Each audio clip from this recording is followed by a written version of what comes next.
ॐ ब्रह्मानन्दं परमसुखदं केवलं ज्ञानमूर्तिं द्वन्द्वातीतं त्रिगुणरहितं तस्यमस्यादिलक्ष्यम्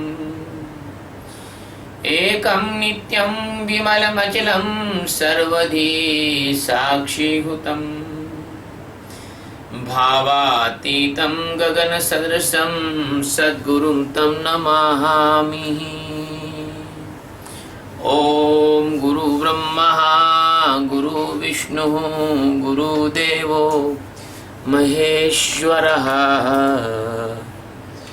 गुरुः साक्षात् परब्रह्मः तस्मै श्री गुरुवे नमः। ध्यानमूलं गुरुमूर्ति पूजामूलं गुरुपदम्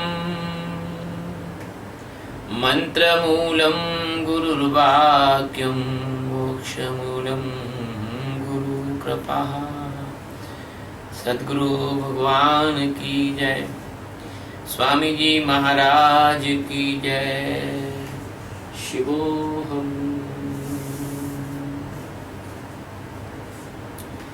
आज हम गीता के 7वें अध्याय के समाप्ति के उपरांत, जैसे कि हमारी इन प्रवचन श्रृंखला में परंपरा है, हम इसका सारांश ले रहे हैं ताकि यदि किसी व्यक्ति को 700 श्लोक सुनने का समय न हो तो वो केवल 18 श्लोक 18 प्रवचन सुनकर भी पूरी गीता को ठीक से समझ सकता है। क्योंकि दुनिया में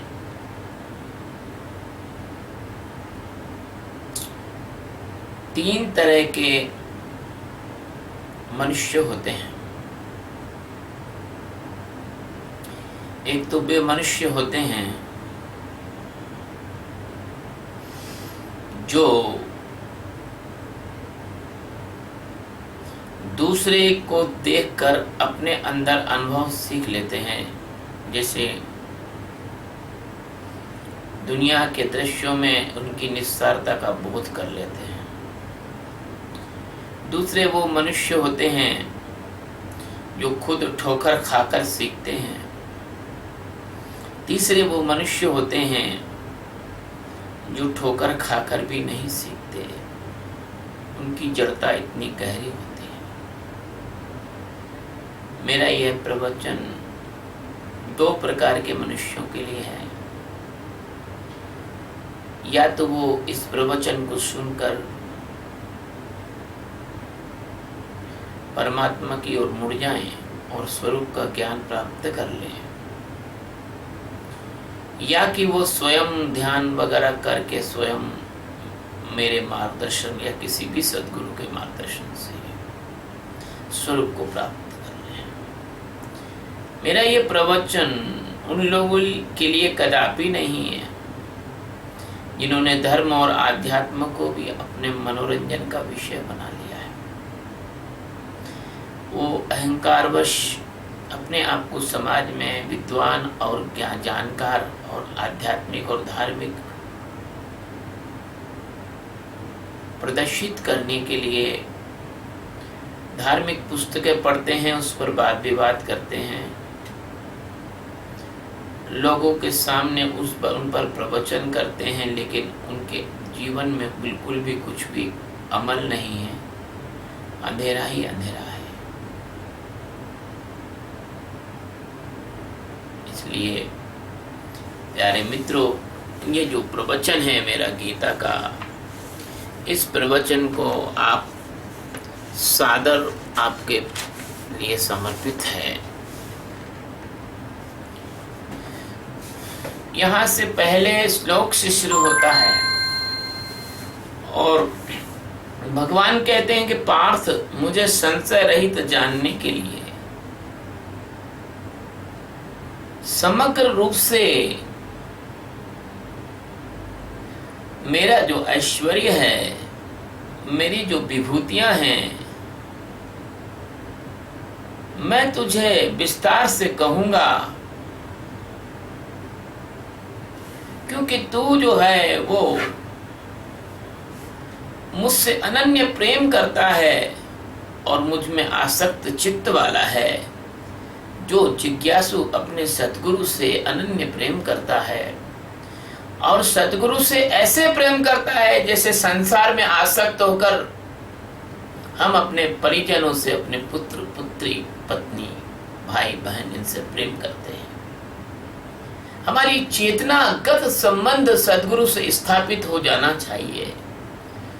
जैसे पति और पत्नी का, प्रेमी और प्रेमिका का, भाई और बहन का, यानी परिवार के लोगों का चेतनागत संबंध होता है। माँ अपने बच्चे के बिना नहीं रह सकती, बच्चा अपनी माँ के बिना नहीं रह सकता, छोटा बच्चा, ऐसे होना चाहिए। आज ही मैंने समाचार पत्र में देखा, जापान में कोई महिला को हार्ट अटैक आया हुआ था, बहुत बार हार्ट अटैक आया, 56 झटके दिए बिजली के, तो भी उसको वो चेतना नहीं आई, हार्ट नहीं चला। लेकिन उसके 3 महीने का बच्चा उसके बगल में लेटा दिया तो उसका दिल चलने लगा, वो उठ के बैठ गई। तो जैसा माँ का अपने बच्चे से प्रगाढ़ प्रेम होता है, ऐसा अगर जिज्ञासु अपने सद्गुरु से प्रगाढ़ प्रेम रखे तो फिर सद्गुरु उसके सामने ये रहस्यपूर्ण बातें खोलता है, वरना सारी दुनिया को बताने से कोई मतलब नहीं। सारी दुनिया को बताने से कोई अर्थ नहीं है। इसलिए अर्जुन,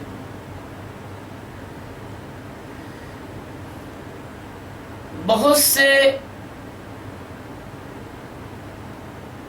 ये जो मेरे रहस्य हैं, ज्ञान और विज्ञान सहित में तत्व ज्ञान को पूर्णता से तुझे मैं कहने वाला हूं। इस रहस्य को जानकर मेरे प्यारे अर्जुन, संसार में कुछ भी जानना तुझे बाकी नहीं रहेगा।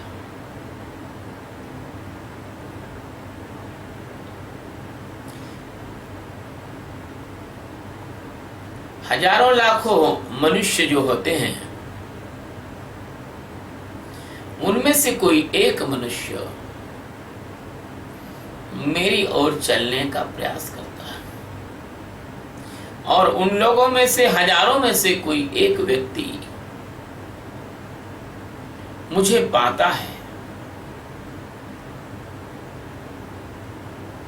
इसलिए अर्जुन, तू बड़ा भाग्यशाली है।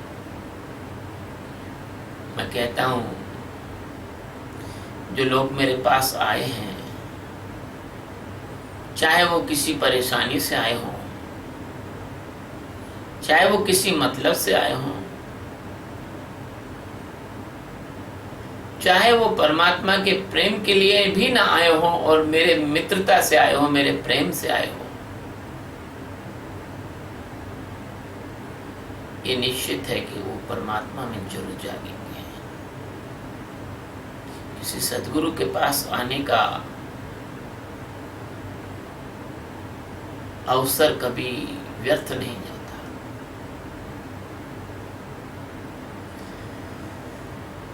अर्जुन,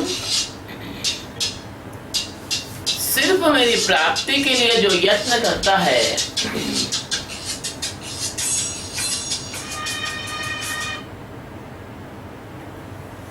बोलिए। हाँ, मैं प्रवचन दे रहा हूं अभी। आ रहे हो क्या? प्रवचन दे रहा हूं, 30 मिनट बाद कर।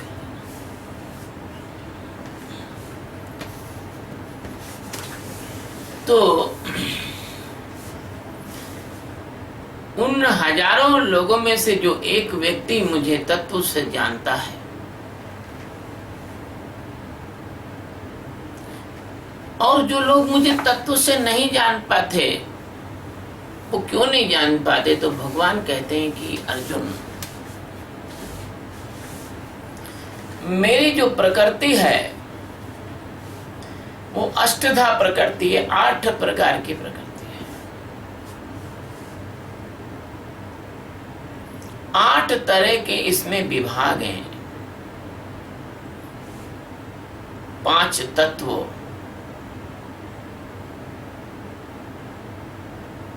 मन, बुद्धि, चित्त और अहंकार, ये कुल मिलाकर दिखने में 9 दिखते हैं, बाकी 8 प्रकृति है, अष्टधा प्रकृति है। भगवान अर्जुन को कहते हैं, अर्जुन ये जो मेरी प्रकृति है ये 2 भागों में बटी है मुख्य रूप से, एक अपरा है और एक परा है। जो अपरा है वो जड़ प्रकृति है, उसमें आपको चेतना नहीं मिलेगी, जड़ता मिलेगी।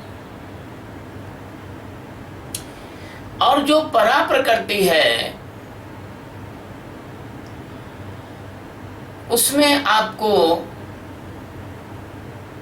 चेतना मिलेगी, लेकिन वो जो चेतना है वो मेरे से द्वारा ही, मेरे संयोग से, मेरे उपस्थित रहने से ही है। ये परा और अपरा दोनों ही प्रकृति जगत का संचालन करती है। मैं अकर्ता और अभोक्ता हूं।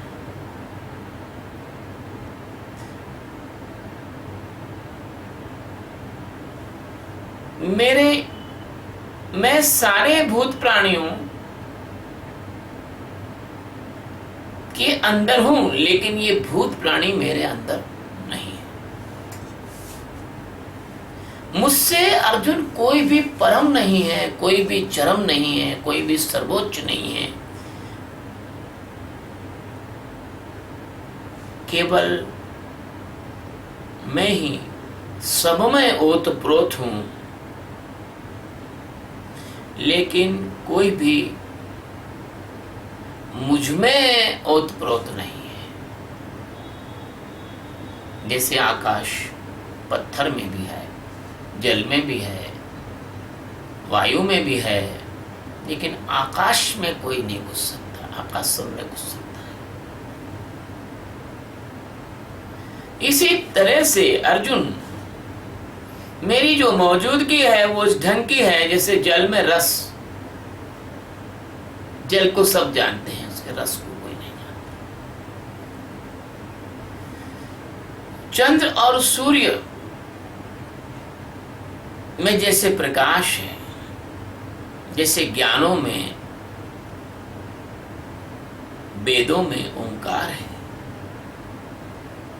हे अर्जुन, अग्नि में मैं तेज हूं, पृथ्वी में मैं गंध हूं, दिव्य गंध हूं,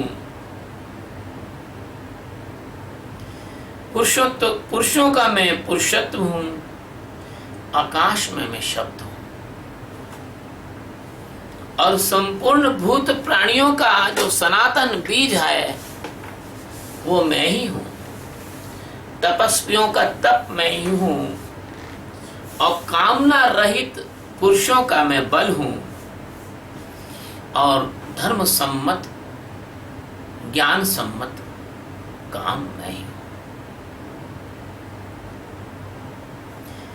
तीनों गुणों से उत्पन्न होने वाले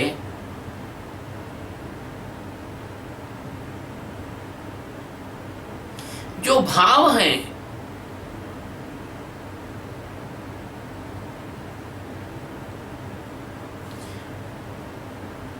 मैं हूं लेकिन वो मुझ में नहीं है। बात कुछ गूढ़ है, मैंने अपने प्रत्येक श्लोक में इसकी व्याख्या की है, जिसको चाहे वो सुन सकता है। यहाँ तो सारांश है। और गुणों के तीनों प्रकार के जो भाव हैं जिनसे ये संसार मोहित हो रहा है, इसलिए तीनों गुणों से परे यह संसार मुझ अविनाशी को नहीं जानता। मैं तीनों गुणों से परे हूं, मुझे नहीं जानता, क्योंकि मैं अलौकिक और अति अद्भुत इस त्रिगुणातीत अवस्था में हूं और मेरी यह त्रिगुणमयी जो माया है यह भी अलौकिक और अति अद्भुत है। मेरी माया बड़ी दुस्तर है, इसको पार करना बहुत कठिन है। लेकिन कोई जीवात्मा किसी सद्गुरु के मार्गदर्शन में निरंतर जागरूकता का ध्यान करे, साक्षी का ध्यान करे, तो वह साधक इस माया से आसानी से तर जाता है, पार हो जाता है। किंतु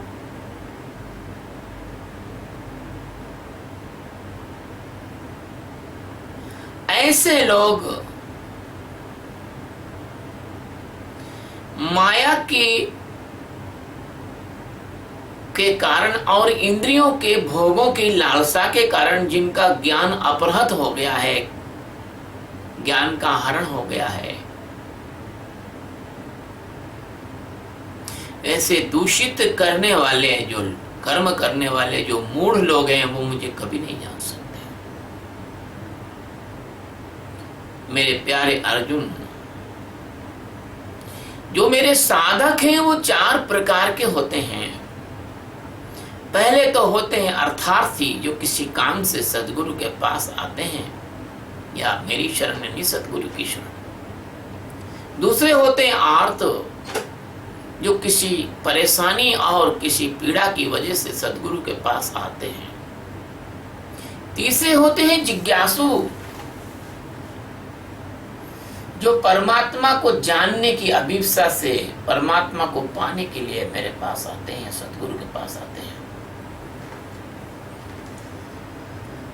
और चौथे होते हैं ज्ञानी,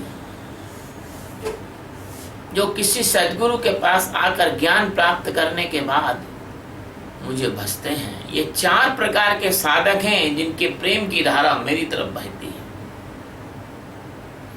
अर्जुन, इन चारों प्रकार के जो साधकों में से सबसे श्रेष्ठ साधक मेरा ज्ञानी है, क्योंकि ज्ञानी का मुझसे निरंतर सातत्य संबंध और प्रेम की अविरल धारा ज्ञानी के हृदय से मेरी ओर बहती रहती है और मेरी धारा उसकी ओर बहती रहती है।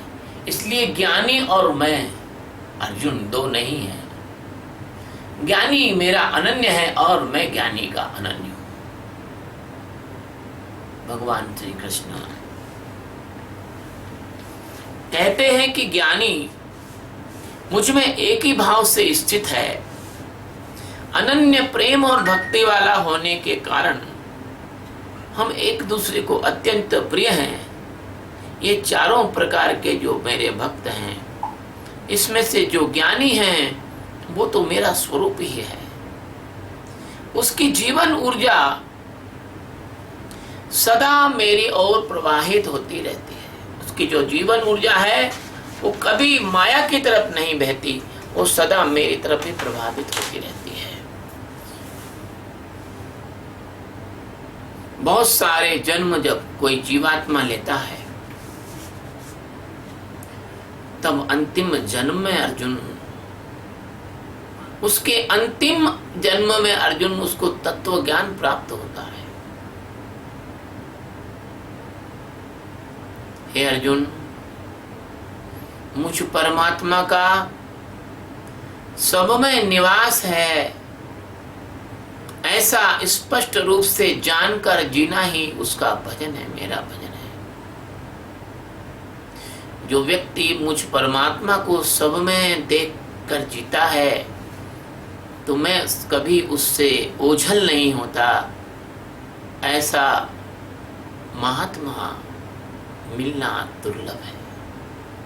दुर्लभ है का मतलब है कि बहुत रेयर एंड रेयरेस्ट होता है। अज्ञानी लोगों की कामना के कारण,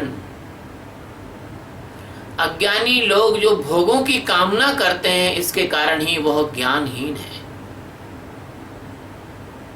उसके ज्ञान का हरण हो चुका है। अज्ञान के भोगों के स्वभाव से प्रेरित होकर ये अज्ञानी देवी और देवताओं को पूजते हैं। मैं भी क्या करूं? जब कोई किसी देवी और देवता को पूजता है तो मैं उसमें उसकी श्रद्धा को और दृढ़ कर देता हूं।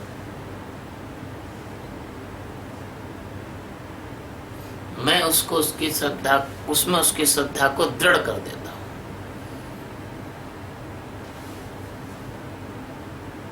और माया के भी अपने कुछ नियम हैं।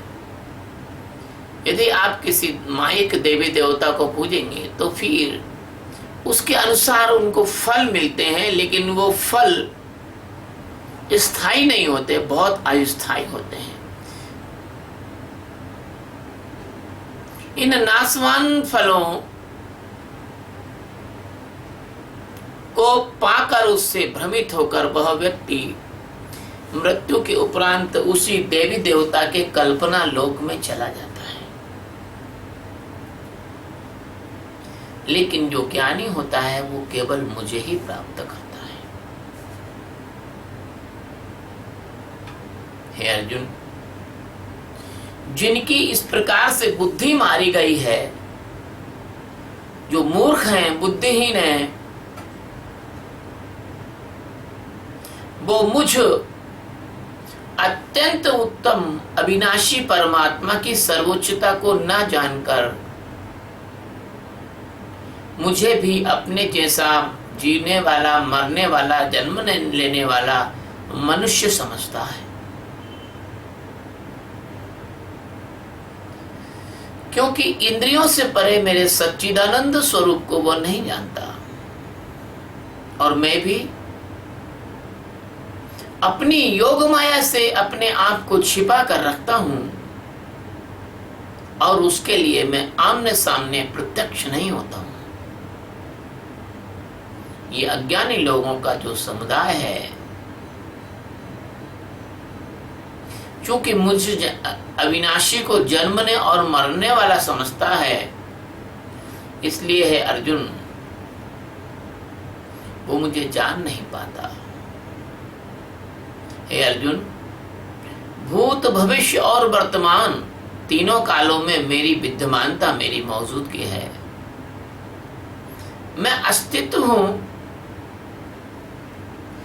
अगर कोई व्यक्ति श्रद्धा और भक्ति से रहित होगा,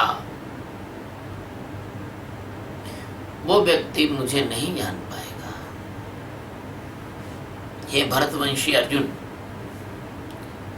संसार में इच्छा और द्वेष से उत्पन्न होने वाले ये सुख दुख आदि जो द्वंद्व हैं, ये संपूर्ण प्राणियों को मोहित कर देते हैं, भ्रमित कर देते हैं, जादू में डाल लेते हैं, इन पर जादू कर देते हैं। इनसे ये प्राणी जो है मोहित हो रहे हैं, और यही कारण है कि ये सारे प्राणी अज्ञान में गिरे हैं। किंतु निष्काम भाव से ध्यान करने वाले, जो साक्षी का ध्यान करते हैं, ऐसे लोग क्रमशः समय समय से सीढ़ी दर सीढ़ी निष्पाप हो जाते हैं, परिशुद्ध हो जाते हैं, उनके अंदर का कर्ता भाव चला जाता है, और उन्हीं में से केवल वही निष्पाप लोग मुझे जान सकता है, और जानकर मुझ में जीने लग जाता है। अर्जुन, ऐसे निष्पाप लोग इस बात को जान जाते हैं कि जरा और मृत्यु की जो पीड़ा है, उस पीड़ा से छूटने का, इस चक्र से छूटने के लिए मनुष्य का जन्म मिला है। और तब ये लोग सद्गुरु को खोजकर, चूंकि मैं सद्गुरु में हूँ, सद्गुरु के रूप में रहता हूँ जगत में, मेरे पास आ जाते हैं, और मेरे पास आकर मुझ सच्चिदानंद परमात्मा को जानने के लिए ये जागरूकता का ध्यान सीखते हैं।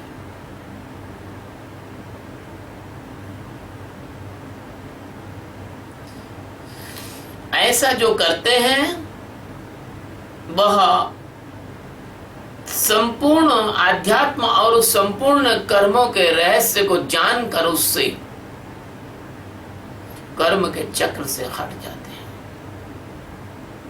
हे अर्जुन, जो पुरुष मुझ आत्मा को, मुझ परमात्मा को जगत का एकमात्र आधार, अधिष्ठान, अधिभूत, सारे भूतों का आदि कारण, सारे ज्ञानों का आदि कारण, सारे ब्रह्मांडों का एकमात्र अधिदेव आत्मदेव और सारे कर्मों का एकमात्र मूल अधियज्ञ, इस तरह से जो जानता है वो व्यक्ति जीते जी मुझ में मिल जाता है और उसके लिए ना कोई जन्म हुआ है ना कोई मृत्यु हुई है। वो मेरे स्वरूप में रूपांतरित हो जाता है। मृत्यु के पहले ही वह तीनों शरीरों से अलग हट जाता है और जब मृत्यु आती है तो उसका शरीर ऐसे छूट जाता है आसानी से, जैसे पका हुआ फल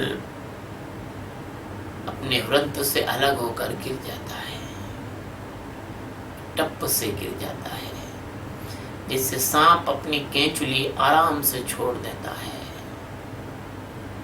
ऐसे वह जीवात्मा मेरे में रूपांतरित होकर बुद्धत्व को प्राप्त होता है, बोधमय हो जाता है। वह ज्ञान के अवस्था में ज्ञान का स्वरूप हो जाता है। हे अर्जुन, यही ज्ञान और विज्ञान का योग है जो मैंने तुझे बताया। परमात्मा को जानना यह ज्ञान है और परमात्मा को जानकर उसमें जैसे जिया जाता है यह विज्ञान है, और परमात्मा को जैसे जाना जाता है वह भी विज्ञान है। लेकिन जब परमात्मा को जानकर परमात्मा में मिल जाते हैं, इसको योग कहते हैं।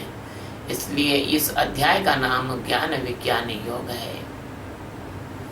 इस अध्याय के बारे में 30 प्रवचन हिंदी में और 30 प्रवचन अंग्रेजी में भगवान की प्रेरणा से इस शरीर को माध्यम बना के दिलाए गए हैं। ये सारांश यहाँ संपूर्ण होता है। जिसको भी ये प्रवचन सुनने हो वो YouTube पर जाकर मुझे सब्सक्राइब कर सकता है। मैं निवेदन करता हूँ अपने श्रोताओं से